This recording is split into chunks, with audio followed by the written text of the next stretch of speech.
Hello students.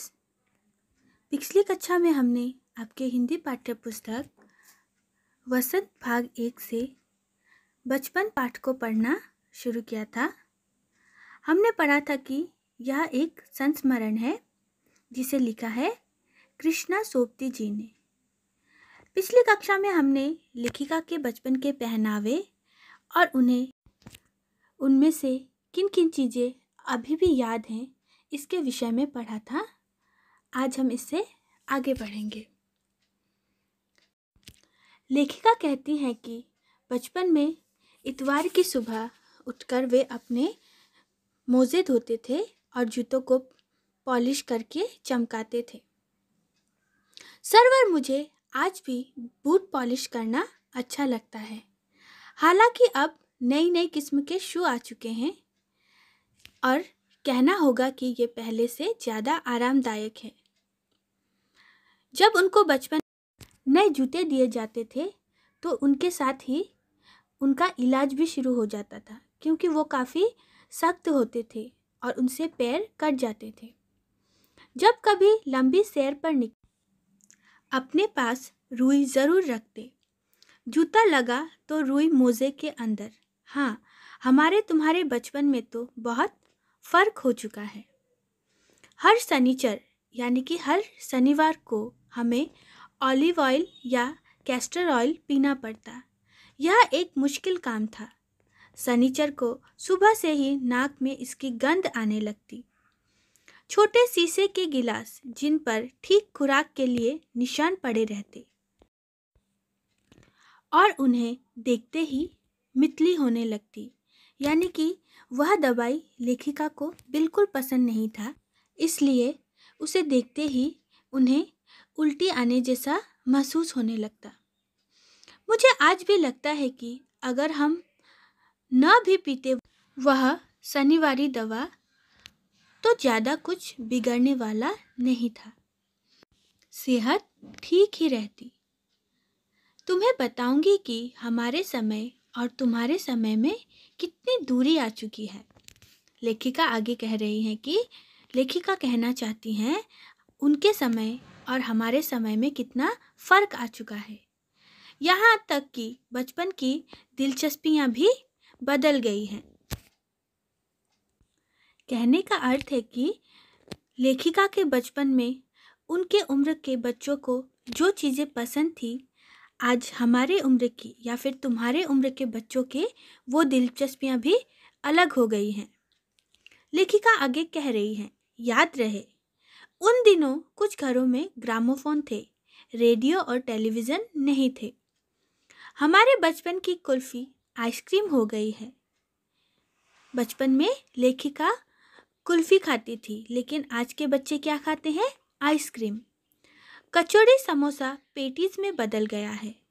सहतूत और फालसे और खसखस के शरबत कोक पेप्सी में बदल गए हैं। उन दिनों कोक नहीं, लेमनेड विंटो मिलती थी। शिमला और नई दिल्ली में बड़े हुए बच्चों को वैसर्ग और डेविको रस्ट्रा की चॉकलेट और पेस्ट्री का मज़ा देने वाली होती। हम भाई बहनों को ड्यूटी लगती शिमला मॉल से ब्राउन ब्रेड लाने की। हमारा घर मॉल से ज़्यादा दूर नहीं था। एक छोटी सी चढ़ाई और गिरजा मैदान पहुंच जाते। वहां से एक उतराई उतरते और मॉल पर कॉन्फेक्शनरी काउंटर पर तरह तरह की पेस्ट्री और चॉकलेट की खुशबू मन भावनी। यानी कि आज जगह जगह रेस्टोरेंट और ऐसी दुकानें मिलती हैं जहाँ पर चॉकलेट पेस्ट्री मिलती थी, लेकिन लेखिका जब छोटी थी तो बहुत कम ही दुकानें थी और उनको बहुत कम वहाँ जाने का मौका मिलता था। हमें हफ्ते में एक बार चॉकलेट खरीदने की छूट थी। सबसे ज़्यादा मेरे पास ही चॉकलेट टॉफ़ी का स्टॉक रहता। मैं चॉकलेट लेकर खड़े खड़े कभी न खाती, घर लौटकर साइड बोर्ड पर रख देती और रात के खाने के बाद बिस्तर में लेटकर मज़ा ले ले खाती। आगे लेखिका कहती हैं कि शिमला के काफल भी बहुत याद आते हैं, खट्टे मीठे, कुछ एकदम लाल, कुछ गुलाबी, रस भरी, कसमल सोचकर ही मुंह में पानी भर आए। चेस्टनट एक और गजब की चीज, आग पर भुने जाते और फिर छिलके उतारकर मुंह में।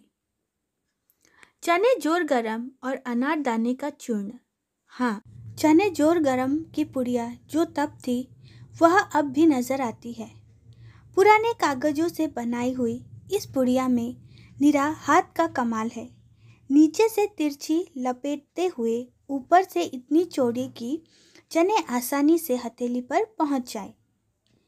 एक वक्त था जब फिल्म का गाना चना जोर गरम बाबू में लाया मज़ेदार चना जोर गरम उन दिनों स्कूल के हर बच्चे को आता था।